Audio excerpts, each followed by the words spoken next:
Cybertruck, čiže je vlastne docela nevídané auto v našich končinách. Bohužiaľ tie okná sú tak tmavé, že nič vnúka nevidíme. Takto si to ukážeme, ako na život to nie je až také obrovské, musím povedať. Ale je to veľmi zaujímavé stvorenie.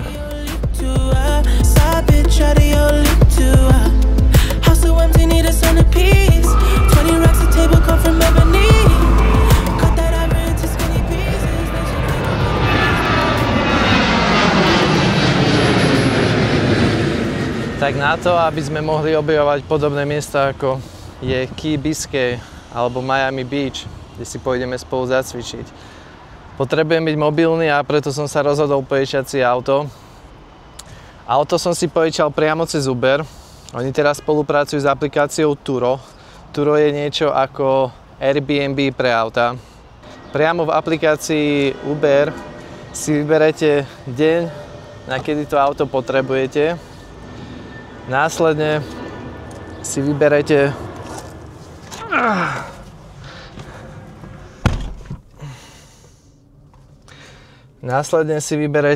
kde sa nachádzate a ono vám vyhodí dostupné autá vo vašom okolí. Vyberete si auto, aké chcete. Ja som si vybral teda Mustang Cabrio, ročník 2024. Čiže som na to veľmi zvedavý. Mustanga sme už mali predtým s Rančou, ale bol to starší ročník. Toto je úplne nové autíčko. Cena prenajmu ma vyšla len na 39 €. Fú, je tu teplo. Na 39 € s tým, že je v tom už aj poistenie. Čiže žiadne iné doplatky tam nie sú. Tak auto už máme, deň sa môže začať a ideme si zacvičiť na South Beach.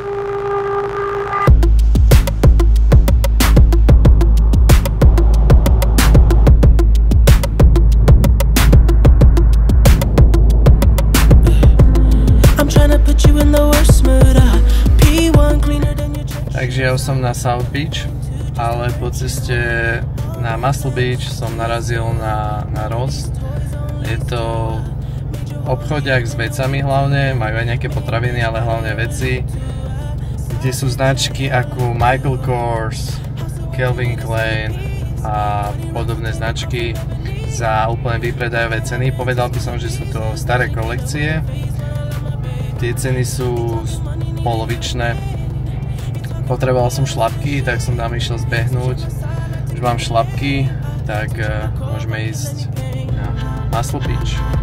Si konečne zacvičíme.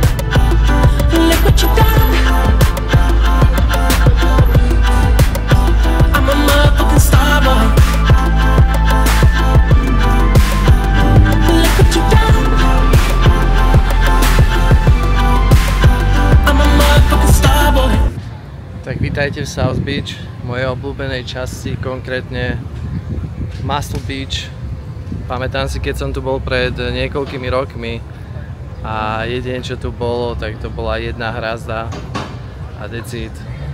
Pár rokov na toto úplne vystavali, ak ste mohli vidieť v tých záberoch. Sú tu nielen hrazdy, ale takisto tu nájdete aj voľnú váhu. Čiže sú tam aj lavičky na bench, viete si dať bench, mŕtvolu. Fakt sa tu dá úplne super zacvičiť a najlepšie na tom je, že oni to vôbec nespoplatnili, čiže je to úplne zadarmo. Ja si teda idem dať svoj dnešný tréning práve tu. Bez toho nemôžem proste Miami navštíviť. Dám si asi celé telo, nejaké tie zhyby, možno nejaký ten bench. A proste uvidíme podľa vibe, kam ma to zavedie.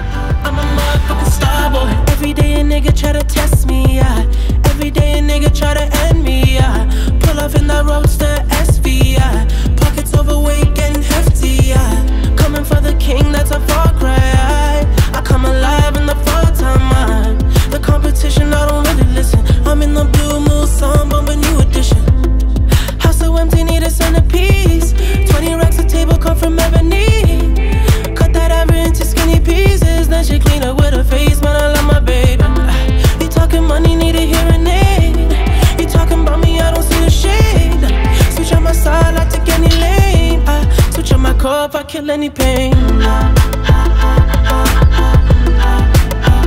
Look what you done. I'm a motherfucking star boy. Tak ja už mám odcvičené, bol som tam nejakú polhodku, dal som si chrbát, iba tak zľahka všetko, trošku triceps, trošku biceps. Musím povedať, že sa to potom docela naplnilo ľuďmi a hlavne je strašne teplo, čiže sa tam nedá vydržať. Je nejak 1,5-5, čiže najväčší hit a ja idem cvičiť.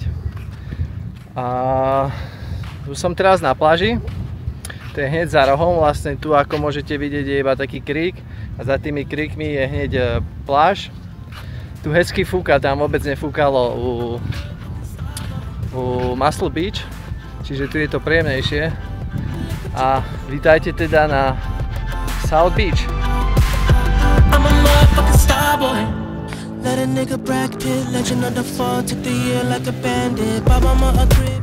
Renča mi práve ukazovala video, že tento rok vyplavilo strašne veľa morských riasov práve tu na Miami Beach. A ako ste mohli vidieť, tak sme si to potvrdili a je tomu tak. Ale včera som čítal článok, že ešte niekoľko tón morských rias smeruje práve sem na túto pláž. Je to vlastne najdlhšia pláž v Miami. Mne už docela vyhľadlo tým workoutom a takisto je mi strašne horúco, čiže sa potrebujem schladiť. Tak je čas sa ísť najesť.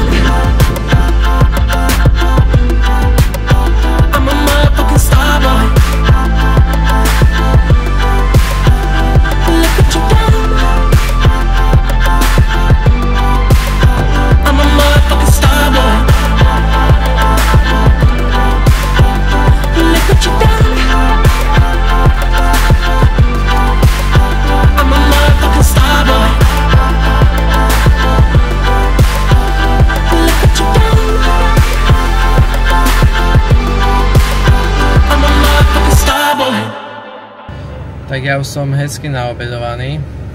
Čo milujem na Wholfoode je, že si viete spraviť vlastnú krabičku. Môžete si nabrať čo len chcete a koľko len chcete. Ja tam milujem a dávam si to pokaždé a dal som si to aj teraz. Orange chicken, je to chicken obalené v takom cestičku a v nejakej omáčke. K tomu som si dal ryžu a nejakú zeleninu a trošku na chuť mac and cheese, to sú cestoviny so syrom.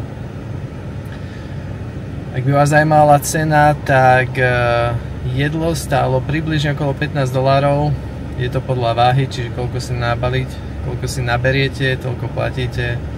A mal som ešte tomu drinka, ten bol nejaké $2, čiže som sa najedol za $17.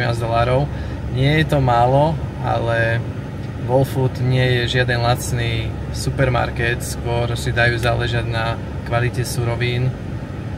Teraz vlastne pôjdeme, vás zoberiem na najkrajšiu pláž v Miami, podľa mňa.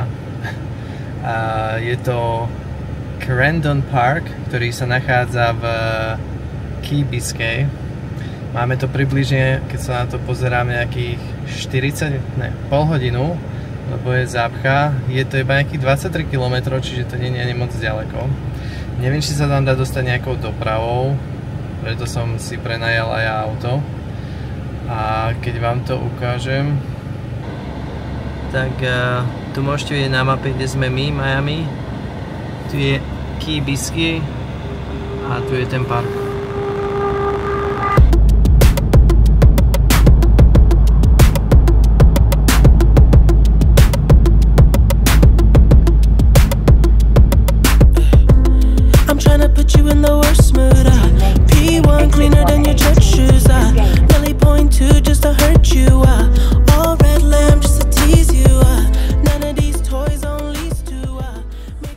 Väčšina ľudí, keď sa povie pláž Miami, si predstavia South Beach. Čiže turisti, kluby a ruch. Ale Miami má iné miesta a práve toto je jedno z nich. Práve sa nachádzam na Key Biscayne, kde máte mnoho parkov s úplne úžasnými plážmi. Nie je tak veľa turistov a je to totálne Caribbean vibe. Capture my core if I kill any pain. Look what you done. Bohužiaľ morským riasom sa ja dnes nevyhnem. Nie sú len na South Beach, ale takisto sú aj tu na Key Biscayne. Takže kúpania dneska vynechám. Ale namiesto toho som sa rozhodol, že vám aspoň ukážem Mustang, ktorý tu dneska mám a poviem vám, čo si o ňom myslím. Tak poďme na to.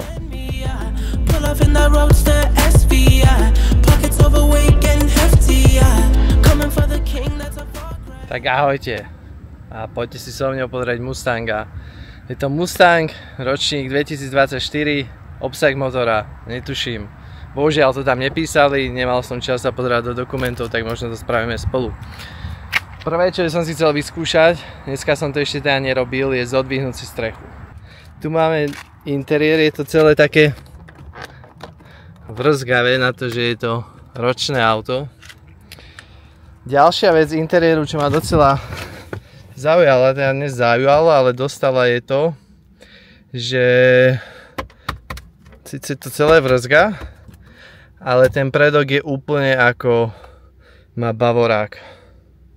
Ak sa teda nemýlim, Bavoráka nemám, ale viem, že som videl, že tie novšie majú túto prednú lišu, čiže je to všetko jedno taká kopia.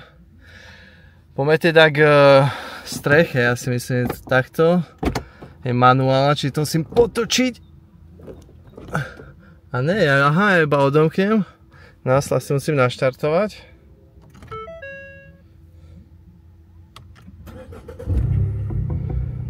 A toto sme odomkli.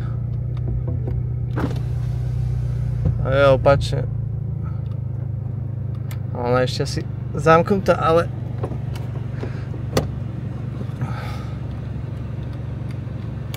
ne, však a jo, tak ono to dalo iba dole okna, ja to mám teraz dvíhať akože sám, jo. Tomu neverím však.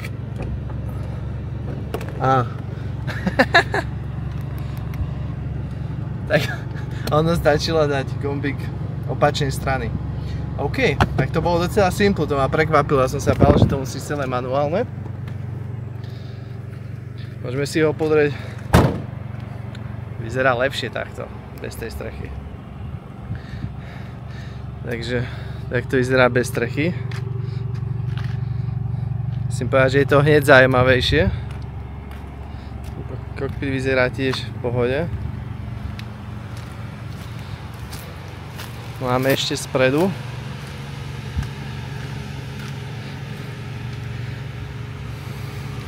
Asi toľko k tomu, no. Teraz musím povedať, že nejazdí sa mi v ňom vôbec dobre. Necítim tam žiadnu zmenu, než ten model predtým. Tuším, že sme mali s Rangeom nejaký 2020 alebo 2019 ročník. A jazdilo sa mi v tom úplne podobne. Ten posed je taký zvláštny. A všetko je vplýva také strašne umelé, ale musím povedať, že ak som otvoril strechu, tak to na mňa dáva úplne iný dojem. Začína mať úplne iný názor na to autíčko. Čo sa mi ale moc nepáči je táto kamera. Ukazuje úplne zvláštne. To sú budíky, tuším, že tie sa potom dajú upraviť. Dáme si test zvuku. Je neutrál.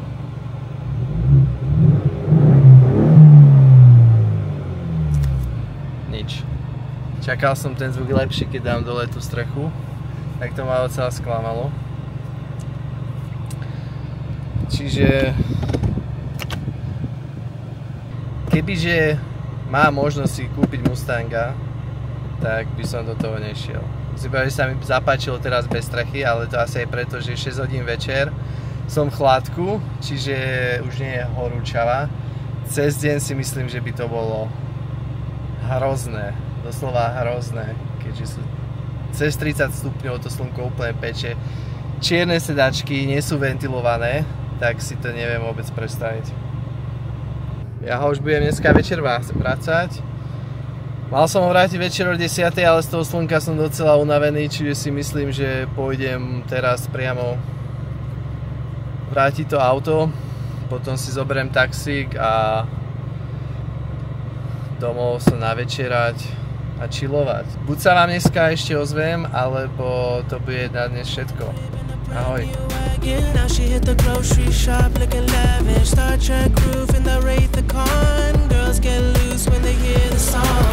100 on the dash, get me close to God. We don't pray for love, we just pray for cause. Chcel som sa vrátiť ešte k autu a recenzii, pretože dal som hore strechu a teraz potrebujem zavrieť zadné okienka a oni sa vôbec nedotvoria.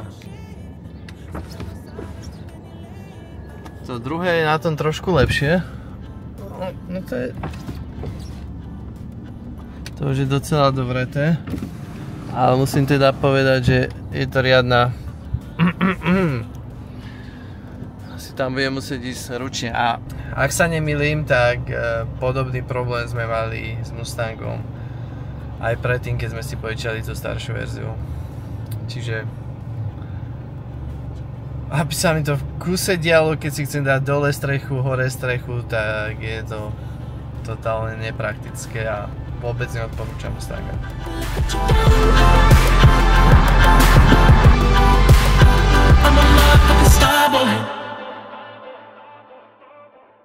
Tak už tu máme sobotu a to je zároveň môj posledný celý deň Miami. Tak môžete vidieť, u Brickell to úplne žije. Každú chvíľku ide nejaká jachta, kde majú party. Ja som dneska ale celý deň bol na apartmane, kde som pozeral telku a chilloval, pretože posledné dny, tak som tu tie posledné 3 dny som moc nespal, ale maximálne tak 5 hodín denne. Už tu ale máme 7:30 večer a ja idem na večeru. Idem do azijskej reštaurácie, ktorá sa volá 107 Taste. Boli sme tam práve s Renčou minulý rok a docela nám tam chutilo. A ja sa rád vraciam na miesta, ktoré mám rád a kde mi chutí. Často tu v Brickell môžete naraziť na takéhoto robota, ktorý keď si objednáte cez aplikáciu jedlo, tak vám ho donesie. Future.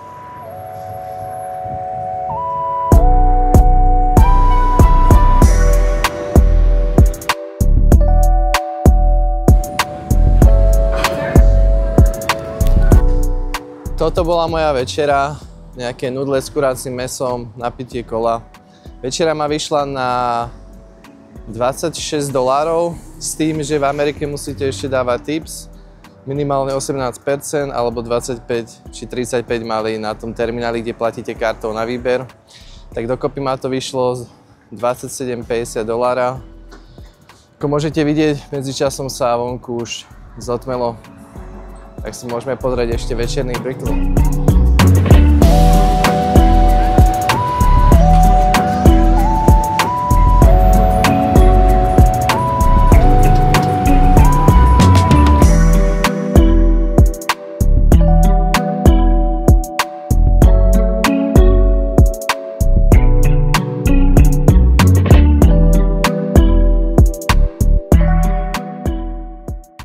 Nadišiel deň D, máme tu nedeľu a to je môj posledný deň v Miami.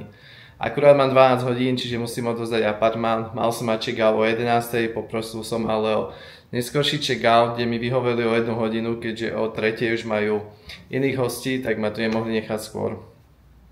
Môj let je ale až o 9:45 večer, čiže mám približne 7 hodín, ktoré musím stráviť v meste dneska. Keďže mám kufor a nechcem ho so sebou nanášať, som využil spoločnosť, ktorá sa volá Bounce. Oni spolupracujú s miestnymi hotelmi, kaviarnami alebo inými spoločnosťami, kde ponúkajú priestor, kde si môžete nechať svoju batožinu. Je to veľmi jednoduché, vyberete si iba koľko batožiny, kde sa nachádzate a ono vám vyhodí okolité priestory, kde si môžete nechať tú batožinu. Mňa to vyšlo za jeden kufor 7 €. Tomuto apartmánu, ešte ak by vás zajímalo, tak si povieme cenu. Ja som platil $1000 za tých 4 dní, čo som tu bol. Je to super lokalita, pokiaľ chcete trošku ten mestský ruch, ale pokiaľ by ste chceli tráviť čas na pláži, tak vám skôr odporúčam Miami Beach než Brickell. K tomuto apartmánu ešte je, ako ste mohli už vidieť v prechádzajúcom videu, krásny veľký bazén, tomu ale ešte je gym, kde som bol dneska ráno a hneď vedľa gymu je krásne veľké luxusné spa, kde majú sauny alebo také mini bazénky či výrivky.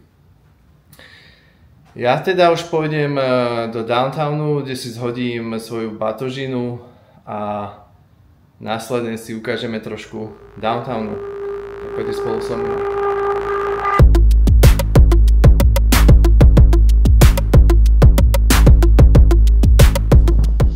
Vítajte v Miami Downtown. Ako môžete vidieť, táto area je trošku taká, vplýva to menej safe, ale musím povedať, keď to porovnávam s tým, jak to tu vyzeralo tak 3-4 roky dozadu, plno bezdomovcov, teda určite viac než teraz som tu videl maximálne 2, tak je to fakt krásny posun a mám z toho radosť, akým smerom sa to vyvíja. Je tu veľa ulic, ktorých prerábajú, kde predtým boli staré budovy a teraz sú tam novostavby. Ale určite, pokiaľ by ste boli v Miami, tak Miami Downtown nie je miesto, kde by som vám odporúčal si zobrať hotel. Ja teraz idem smerom Bay Park, ktorý je známy hlavne hudobným festivalom Ultra.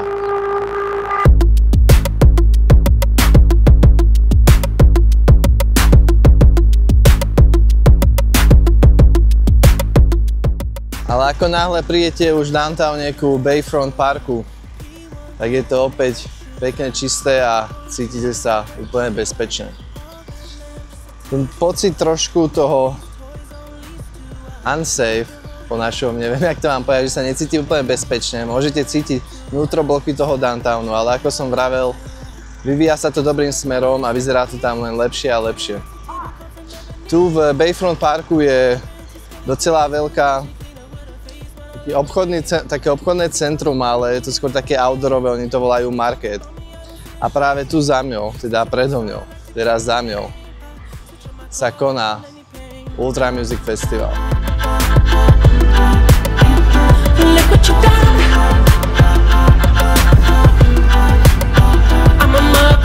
Bayfront Park, nevinný parčík, nevedľa downtownu, kde väčšinu roku to vyzerá presne takto.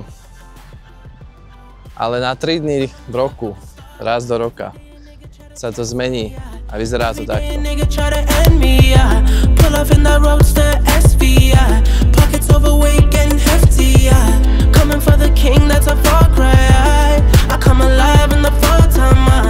Vonku je strašný hít. Ukazuje mi to 31 stupňov, ale keď sa máte prechádzať na tom slnku celú dobu, je to moc, tak som sa potreboval schladiť. Hľadal som nejakú kaviareň. Všetky mali vonkajšie sedenie, tak o tejto kaviarni viem, je to vlastne v hoteli Intercontinental, hneď vedľa Bayfront Parku. Majú vnútorné sedenie, ale božiaľ je malé a bolo plné. Tak aspoň sa idem schladiť tým, že si dám ľadový flat white. Medzi tým som bol ešte v downtowne, kde som ale úplne náhodou objavil maličký market, kde predávali oblečenie. A mali tam tuším aj nejaké domáce výrobky, ale čo ma úplne prekvapilo, aj fejkové kabelky a to som na takom markete nečakal, lebo to vyzerá úplne nejaký taký marketík, ako je práve u nás vo Francúzsku. Stane to zo Starbucksu sa už pôjdem pravdepodobne asi iba nájsť do Whole Foodu, ktorý je hneď za rohom. A keďže je tak strašne teplo, tak už sa mi asi nechce v meste ostávať a aj keď mám ešte stále strašne veľa času, tak pravdepodobne pôjdem na letisko. Momentálne budú 3 hodiny, mne to letí 9:45, čiže kopu času, ale v meste to už proste nedám. Takže si budem brať taxík a pojedle už idem na letisko. House so empty, need a centerpiece. 20 racks of table cut from ebony. Cut that ivory into skinny pieces. Then she clean up with her face, but I love my baby. You talking money, need a hearing aid. A je tu koniec mojej epizódy videí z Miami tohto roku. Ako môžete vidieť za mňou lietadlo, snáď ho vidíte, tak už som práve na letisku. Je 8 hodín 10 minút a za 50 minút mám boarding. potom 21:45 mi to letí a idem naspäť do Európy. Bol som tu len 4 dní, čiže som vám neukázal úplne všetko z toho Miami. Miami má toho viac čo ponúknuť. Či je to Wynwood alebo Design District, či zvyšok Miami Beach, ktorý fakt stojí za to vidieť. Avšak ja sem cestujem každý rok, tak možno budúci rok vás sem zoberiem spolu so sebou a ukážem vám ten zvyšok. Ja už teda bežím na svoj gate, tak ahoj, do ďalšieho videa. A jo, nezabudni sledovať kanál a klikni, páči sa mi na toto video. Ahoj.